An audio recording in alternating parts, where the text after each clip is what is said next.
బాపట్ల జిల్లా మేదరమెట్లలో జరగబోయే సిద్ధం సభ చంద్రబాబు అండ్ కోకు చెంప చెళ్లుమనిపించేలా జరగబోతుందన్నారు వైఎస్ఆర్సీపీ నేతలు. 3 పార్టీలు కాదు 30 పార్టీలు కలిసొచ్చినా వచ్చే ఎన్నికల్లో వైఎస్ఆర్సీపీ 175కి 175 సీట్లు కైవసం చేసుకుంటుందన్నారు. మేదరమెట్లలో జరిగే ఈ సిద్ధం సభ భారతదేశ చరిత్రలోనే నిలిచిపోతుందన్నారు.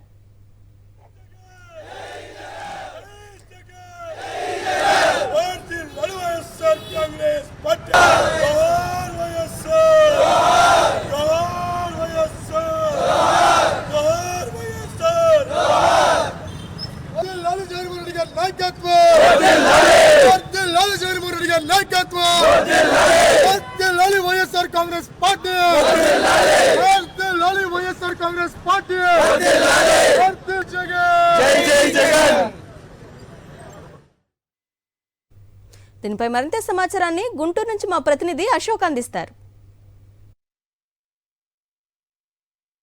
సిద్ధం సభకు గుంటూరు నుంచి భారీ స్థాయిలో వైఎస్ఆర్ కాంగ్రెస్ పార్టీ కార్యకర్తలు, నాయకులు, ప్రజలు, విద్యార్థులు తరలి వెళ్తూ ఉన్నారు. మనం చూస్తూ ఉన్నాం. ఇప్పుడు మనం బృందావన్ గార్డెన్స్లో ఉన్నాం. బృందావన్ గార్డెన్స్లో వైఎస్ఆర్ కాంగ్రెస్ పార్టీ విద్యార్థి విభాగ నాయకుడు పానుగంటి చైతన్య ఆధ్వర్యంలో దాదాపు 300 కారులతో సిద్ధం సభకు యువకులంతా బయలుదేరారు. మనతో చైతన్య ఉన్నారు. ఎన్ని కార్లు ఇక్కడి నుంచి బయలుదేరుతున్నాయి, ఎంతమంది వెళ్తున్నారు, ఈరోజు అసలు ఏం జరగబోతుంది? ఈరోజు నిజంగా చెప్పాలంటే ఒక చారిత్రాత్మక రోజులాగా గుర్తించాలి. ఎందుకంటే ఈరోజు సిద్ధం సభ మనం చూసుకున్నట్లయితే దేశవ్యాప్తంగా కూడా ఈరోజు జరగబోయే సిద్ధం సభ గురించి రాష్ట్రంలో ఉన్న ప్రజలందరూ కాకుండా దేశంలో ఉన్న ప్రజలు కూడా ఎదురు చూస్తూ ఉన్నారు. అసలు ఏంది జగన్మోహన్ రెడ్డి గారు ఏ సందేశిస్తారు? మనం చూసుకున్నట్లయితే భీమిలి, అదేవిధంగా దెందులూరు, అదేవిధంగా రాప్తాడు మించి ఈరోజు అద్దెంకిలో ఈరోజు సిద్ధం సభ జరగబోతున్నాం మేము ఊస్తూ ఉన్నాం. ఈరోజు మేము చూసుకున్నట్లయితే స్వచ్ఛందంగా ఈరోజు విద్యార్థి విభాగం ఆధ్వర్యంలో పెద్ద ఎత్తున 300 కార్ల పైచీలకి ఈరోజు స్వచ్ఛందంగా ఈరోజు జగన్మోహన్ రెడ్డి గారు సిద్ధం ప్రోగ్రాంకి భారీ ఎత్తున బయలుదేరుతున్నారు. ఎందుకంటే ఈరోజు మేము చూసుకున్నట్లయితే విద్యార్థులు కూడా జగన్మోహన్ రెడ్డి గారు అధికారంలో ఉంటేనే మాకు మంచి జరుగుద్ది, రాబోయే రోజుల్లో మళ్ళీ జగన్మోహన్ రెడ్డి గారు ఉంటేనే మాకు సంక్షేమ పథకాలు వస్తాయి, మా చదువులు బాగుంటాయి, మా భవిష్యత్తులు బాగుంటాయి, మా పిల్లలకు ఉద్యోగాలు వస్తాయని చెప్పి ఈరోజు ప్రతి ఒక్కరు కూడా ఎదురు చూస్తూ ఉన్నారు. ఈరోజు మనం చూసుకున్నాం ఈ 4.5 ఏళ్ళలో జగన్మోహన్ రెడ్డి గారు ఎన్నో విద్యార్థులకు ఎన్నో విప్లవాత్మక సంస్కరణ తీసుకొని వచ్చిన వ్యక్తి జగన్మోహన్ రెడ్డి గారు. ఇది మళ్ళీ కొనసాగాలంటే జగన్మోహన్ రెడ్డి గారే సాధ్యమవుతుందని చెప్పేసి ఈరోజు యావత్తు రాష్ట్రంలో విద్యార్థులు కానీ నిరుద్యోగులు కానీ ప్రతి ఒక్కరు కూడా జగన్మోహన్ రెడ్డి గారు మళ్ళీ ముఖ్యమంత్రి కావాలా, జగన్మోహన్ రెడ్డి గారు ముఖ్యమంత్రి అయితేనే ఈ రాష్ట్ర భవిష్యత్తు బాగుంటుందని చెప్పేసి విద్యార్థులు కానీ ప్రజలు కానీ యావత్తు ప్రజలంతా కూడా కోరుకుంటా ఉన్నారు. అందుకే ఈరోజు స్వచ్ఛందంగా పెద్ద ఎత్తున విద్యార్థులందరూ కూడా సిద్ధం విజయవంతం చేయడానికి పెద్ద ఎత్తున విద్యార్థులందరూ వెళ్ళి వాలంటీర్లుగా పనిచేయడానికి కూడా సిద్ధంగా ఉన్నారని చెప్పేసి కూడా మీకు తెలియజేస్తా ఉన్నాం. ఈరోజు చంద్రబాబు నాయుడు గారికి బలం లేననే విషయం మన అందరికీ అర్థమైపోయింది. ఎందుకంటే చంద్రబాబు నాయుడికి బలం లేకే ఒక దత్తపుత్రుని తెచ్చుకున్నాడు. వీళ్ళిద్దరు కలిసిన బలం చాలలేక మళ్ళీ బీజేపీని తెచ్చుకున్నారు. ఈ ముగ్గురు కలిసినా కూడా జగన్మోహన్ రెడ్డి గారు వెంటుకు కూడా పీకలేరనే విషయం కూడా తెలియజేస్తా ఉన్నా. జగన్మోహన్ రెడ్డి గారు సింగిల్గా ప్రజలను నమ్ముకున్నాడు.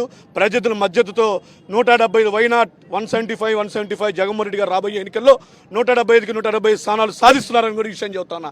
వీళ్ళు ముగ్గురు కాదు 90 మంది కలిసి వచ్చినా కూడా జగన్మోహన్ రెడ్డి గారిని మాత్రం ఏమీ చేయలేరనే విషయం కూడా తెలియజేస్తాం. నిన్న జరిగినటువంటి రాజకీయ పరిణామాలు చూసిన తర్వాత అందరిలో కూడా వైఎస్ఆర్ కాంగ్రెస్ పార్టీ శ్రేణులు, నాయకులు మాత్రమే కాదు, ప్రజాస్వామ్యాన్ని కాంక్షించే ప్రజాస్వామ్యవాదులందరూ కూడా అపవిత్రేక కలయికలతోనూ కుట్రలు కుతంత్రాలతో తెలుగుదేశం పార్టీ, జనసేన, భారతీయ జనతా పార్టీ ఒక పక్కనుంటే మరోపక్క కాంగ్రెస్ పార్టీ, ఉభయ కమ్యూనిస్ట్ పార్టీలు కలిసి అంటే ఈ రాష్ట్రంలో ఉన్నటువంటి ప్రాంతీయ పార్టీలు, దాంతోపాటుగా దేశంలో ఉన్నటువంటి జాతీయ రాజకీయ పార్టీలన్నీ కూడా కలిసి ఆంధ్ర రాష్ట్రంలో వైఎస్ఆర్ కాంగ్రెస్ పార్టీ పైన, జగన్మోహన్ రెడ్డి గారి పైన మూకుముడిగా దాడి చేయాలని ఒక విధానం లేదు, ఒక సిద్ధాంతం లేదు.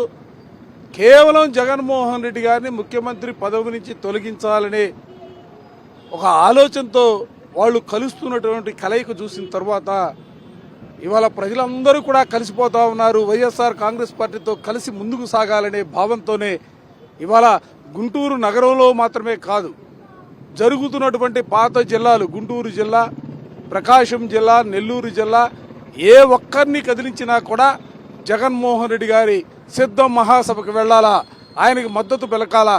ఎందుకంటే కుట్రలు కుతంత్రాలు ఒకవైపు ఈ రాజకీయ పార్టీలన్నీ కూడా కొనసాగిస్తూ ఉంటే, మరోవైపు ఈ రోజున జగన్మోహన్ రెడ్డి గారు ఈ రాష్ట్రంలో పేదల జీవితాల్లో మార్పు తీసుకొచ్చారు. ఇవాళ ఇది మీరు చూస్తా ఉన్నారు, ఇవాళ వృద్ధులు కానీ, లేకపోతే నడి వయసులు కానీ, ఎంప్లాయీస్ కానీ, కార్మికులు కానీ, విద్యార్థులు కానీ ఇంత పెద్ద ఎత్తున తరలి వెళ్లే కార్యక్రమాలు జరుగుతున్నాయంటే జగన్మోహన్ రెడ్డి గారికి ఏ విధమైనటువంటి ప్రజల్లో ఆదరణ ఉంది, జగన్మోహన్ రెడ్డి గారికి తోడుగా నిలబడాలనే ఆలోచన ఎంత మేరకు ఉందనేది ఇవాళ స్పష్టంగా కనిపిస్తున్నటువంటి పరిస్థితులు వాళ్ళు కనిపిస్తా ఉన్నాయి. దేశ చరిత్రలోనే ఈరోజు జరగబోయే సిద్ధం మహాసభ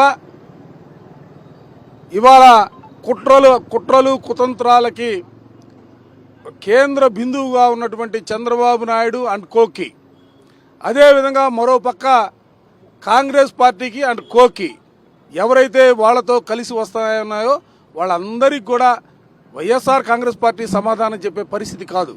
ఇవాళ ప్రజలే సమాధానం చెప్పే పరిస్థితిలో చెంప చెళ్ళుమని చెప్పగలిగినటువంటి స్థితిలో ఇవాళ జరగబోయే సిద్ధం సభ ఆ రీతిలో జరగబోతా ఉంది. పూర్తి స్థాయిలో ఈరోజు సిద్ధం సభకు దాదాపు 15 లక్షల మందికి పైగా జనం వస్తూ ఉంటారని అంచనా వేస్తున్నాం. ఖచ్చితంగా ఎంతమంది ఎన్ని రాజకీయ పార్టీలు కలిసి వచ్చినా, ఎంతమంది అందరూ వచ్చినా ఖచ్చితంగా వైఎస్ఆర్ కాంగ్రెస్ పార్టీ గెలిచి తీరుతుందని కూడా చెప్తున్నారు. కెమెరామెన్ భాషతో అశోక్, సాక్షి టీవీ, గుంటూరు.